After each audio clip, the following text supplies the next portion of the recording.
নমস্কার বন্ধুরা, বনিস কিচেনে আপনাদের সকলকে স্বাগত। আজকে আমি আপনাদের সঙ্গে শেয়ার করব ভেজ পকোড়া। সেই জন্য প্রথমেই দিয়ে দিচ্ছি বাঁধাকপি। দেখুন বাঁধাকপিটা আমি যতটা সম্ভব ছোট ছোট করে কিন্তু কুচিয়ে নিয়েছি। দিয়ে দেবো বরবটি, এবারে দিয়ে দেবো আলু। আমি গাজর গ্রেট করেছিলাম, তারপর আলু গ্রেট করেছি। দেখুন আলুর কালারটা কিন্তু একটু লাল লাল ভাব এসে গেছে। এবারে দিয়ে দেবো গাজর কুচি, দিয়ে দেবো পেঁয়াজ কুচি, দিয়ে দেবো লঙ্কা কুচি, দিয়ে দেবো আদা রসুন বাটা হাফ চামচ করে। এবারে দিয়ে দেবো পালং শাকের পাতা কুচি। এটা কিন্তু আমার ছাদ বাগান থেকে তোলা একদম ফ্রেশ পালংয়ের পাতা। এবারে দিয়ে দিচ্ছি ধনেপাতা কুচি। সবজিগুলো কিন্তু আপনারা আপনাদের পছন্দ অনুযায়ী দিতে পারেন।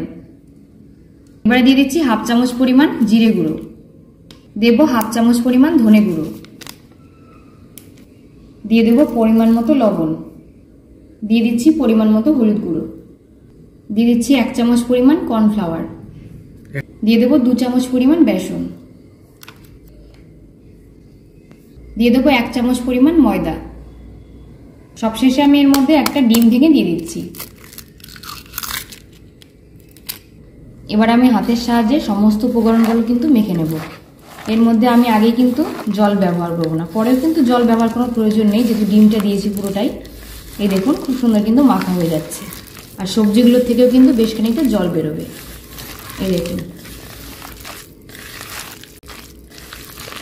এই ভেজ পকোড়ার যে সমস্ত উপকরণগুলো নিয়েছি আমি, মাখার পরে কিন্তু দেখেছিলাম বেশ একটু জল জল ভাব এসেছিল, যেহেতু ডিমটা দিয়েছিলাম।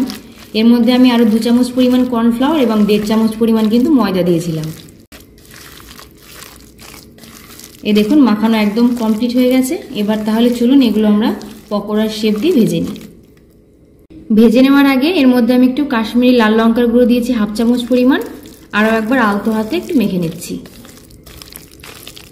এতে পকোড়ার কালারটা কিন্তু একটু লালচে ভাব আসবে। দেখুন একদম রেডি হয়ে গেছে। এবার তাহলে চলুন এগুলো আমরা পকোড়ার শেপ দিয়ে ভেজে নিচ্ছি। পকোড়া ভেজে নেওয়ার জন্য কড়াই খুব ভালো করে গরম করে নিয়েছি। এবার দিয়ে দেবো সাদা তেল। এবার আমি পকোড়ার শেপ দিয়ে একটা একটা করে দিয়ে দিচ্ছি।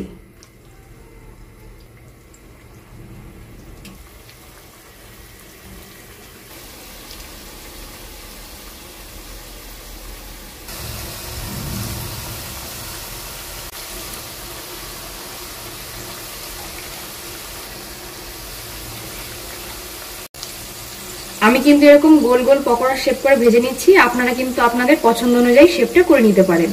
বেশ ডুবো তেলে কিন্তু পকোড়াগুলো আমি ভেজে নিচ্ছি। অবশ্যই কিন্তু গ্যাসের ফ্লেমটা মিডিয়াম টু লোতে দিয়ে ভাজবেন।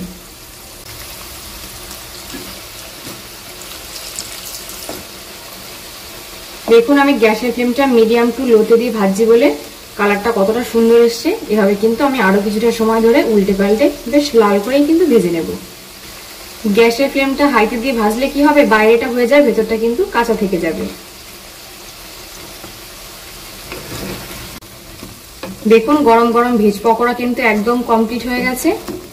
এই বৃষ্টির দিনে গরম গরম চা কফির সঙ্গে কিংবা স্ন্যাক্স হিসাবে কিন্তু আপনারা এটা খেয়ে দেখবেন, অসম্ভব ভালো লাগে খেতে। পকোড়া কিন্তু সব সময়ের জন্য খুবই পছন্দের, বাচ্চা থেকে বড়। আপনারা এইভাবে একবার করে খেয়ে দেখবেন, আশা করছি আপনাদের ভীষণ ভালো লাগবে।